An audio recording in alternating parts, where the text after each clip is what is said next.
জান্নাতের সুসংবাদ পাওয়া ওমর, নবী যার বাড়িও জান্নাতে দেখছেন, সেই ওমর মুখটাকে নিয়ে জমিনের উপর রাখছেন, গালগুলাকে মাটির সাথে ঘষতেছেন আর কামতেছেন, বলতেছেন ওয়াইলুন লাকা ইয়া ওমর ইন লাম ইয়াগফির লাকা রাব্বুক।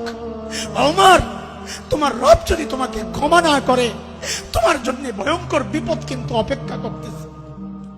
ওমরের আখিরাতের এত ফিকির, আবু বকর এত বড় মানুষ, আখিরাতের এত ফিকির।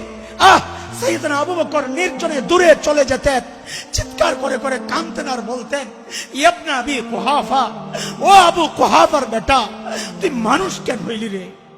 তুই মানুষ কেন হইলি? এখন আল্লাহর সামনে কি জবাব দিবি? কেমনি হিসাব দিবি? গাছের দিকে তাকায়া তাকায়া সাইয়েদনা আবু বকর চিৎকার করে করে কাঁদতেন আর বলতেন, ইয়া লাইতানি কুনতু ওয়ারাকা, আমি মানুষ না হইয়া যদি গাছের পাতা হইতাম তো আল্লাহর সামনে আমার হিসাব দেওয়া লাগতো না। ওমর এত বড় মানুষ হয়ে আখিরাতের এত ফিকির, আবু বকর এত বড় মানুষ হয়ে আখিরাতের এত ফিকির। আরে দোস্ত, ওই ফিকির তো হওয়া দরকার ছিল আমার মতো গুনাহগারের, অথচ আমার কোনো ফিকির নাই। কেন রে ভাই? আমাকে কে গ্যারান্টি দিল যে আমার মৃত্যু যন্ত্রণা হবে না?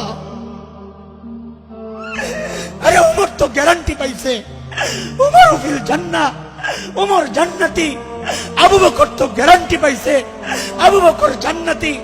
আমাকে আপনাকে কে গ্যারান্টি দিল যে আমাদের কবরের আযাব হবে?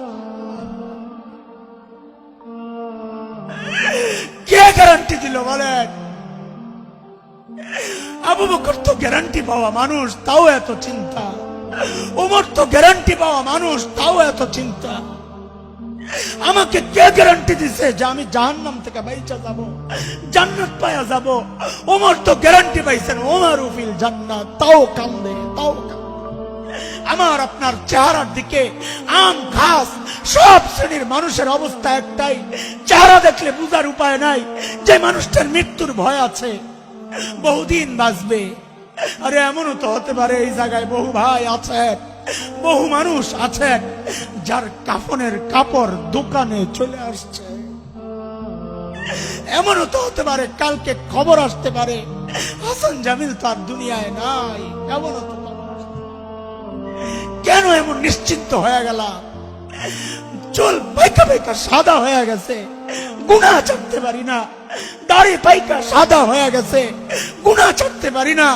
অথচ মালিক ডাক দিয়া দিয়া বলতেছেন, আলাম ইয়ানি লিল্লাযিনা আমানু আন তাখশা কুলুবুহুম লিযিকরিল্লাহ। আল্লাহর ভয়ে গুনাহ ছেড়ে দেওয়ার, আল্লাহর ভয়ে অন্তরটা কেঁপে ওঠার এখনো কি সময় হয় নাই? আর কত, আর কত ও ভাই, আর কত, আর কত? বলো, মালিকের দুয়ারে কবে ফেরত আসবা? কবে আসবা বলো?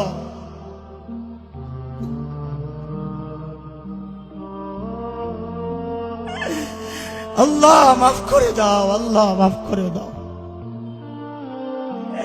এই জন্য আল্লাহ মায়া করে ডাক দিয়া বলতেছেন, ইয়া আইয়ুহাল্লাযীনা আমানুত্তাকুল্লাহ ওয়াল তানজুর নাফসুম মা কদ্দামাত লিগাদিন ওয়াত্তাকুল্লাহ।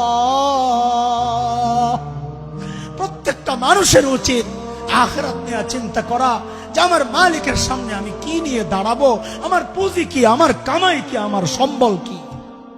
আল্লাহ আমাদের সবাইকে আখিরাতের পুঁজি সমৃদ্ধ করার তৌফিক দান করেন। আমি